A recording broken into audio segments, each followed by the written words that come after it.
The atmosphere was amazing. Our fans obviously were there in force, outnumbering considerably the Milan fans. You see the team sheet of the AC Milan was so good. Everybody was so excited, and it's just to go there and try to enjoy from the first minute until the last minute it was possible. In goes the free kick, and the shot comes in there! Milan has scored! It's 2-0! I was preparing my speech in my bad English now, imagine some years ago, preparing a speech at halftime, losing 2-0, and then we concede the third goal. On towards Crespo, Crespo's doing this, could be 3-0, and it is 3-0! Come half-time, people are leaving, people are despairing, and I'm going, it's not over till the fat lady sings. Come on, it's all right, it'll be... But it was almost like, it wasn't just me that felt it, because the crowd started to sing. You need to explain something in English and be sure that you use the right words and you keep the motivation if you can. Another opportunity from Risa. Never forget Stevie coming out, going like, getting the crowd up. Around 25 yards up, doesn't shoot, but sticks it.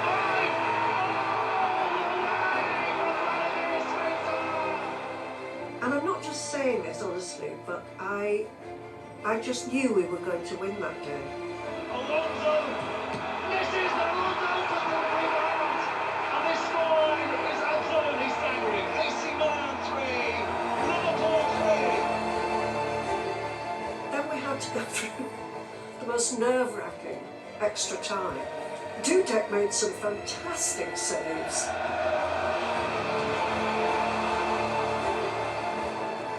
And when we went to the penalties, I was 100% convinced that we could win.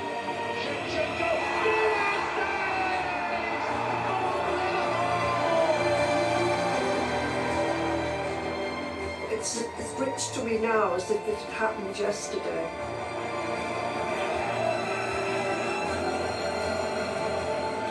And still I have a lot of fans telling me, Rafa, that is the best night of my life. Don't tell my wife. So they have to tell me that all the time. Liverpool are champions of Europe. I was in Istanbul.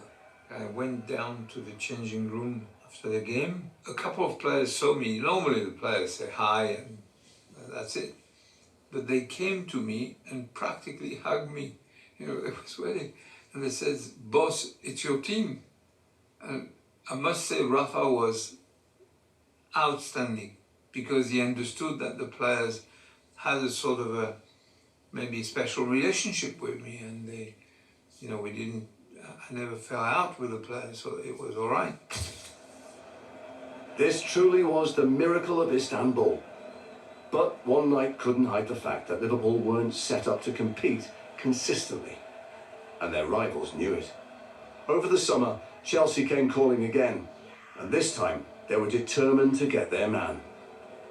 We tried everything to talk him round. The chairman came to see him, and he had absolutely decided that he was going, and we announced he was going. It was ambition, it was restlessness, it was oddly not necessarily feeling he was valued enough. Fortunately, he came around and signed the deal, and he did say to me, "Just do me one favour, don't ever let me do this again." With Gerrard having put pen to paper, Liverpool did strengthen the team. But he was restless for a reason. Despite Liverpool's show of ambition, the footballing world had moved into a new financial stratosphere. David Moore was really a good chairman. I think Rick Parry and him, they were trying to help, and they didn't put us under pressure. The plan was the same, was in 3 years' time to compete. We were already winning, we were in the final of the Carling Cup, and this year we won the FA Cup also, and the European Super Cup. So everybody was happy in the way that the team and the club was progressing. The only thing is that economically you couldn't compete against the other teams.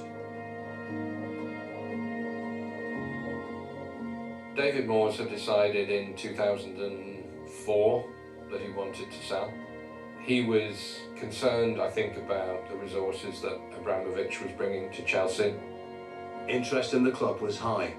Rival offers were received from a consortium headed by the Sheikh of Dubai and an American businessman called George Gillette. The club wanted to sell to Dubai, but a deal took too long to materialise. Everyone seemed desperate for the club to be bought out. Be careful what you wish for, because what we got was absolute chaos. 2007, we ended up with Messrs. Hicks and Gillette.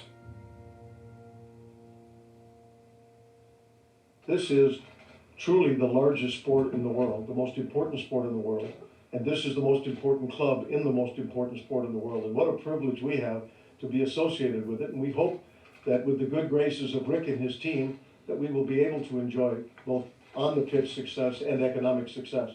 But we're buying this with no debt on the club. I think George absolutely wanted success. I think he got what Liverpool was about.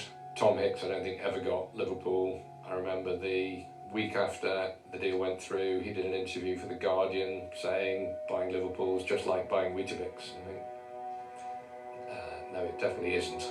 We are making plans to move forward with the stadium as quickly as we can.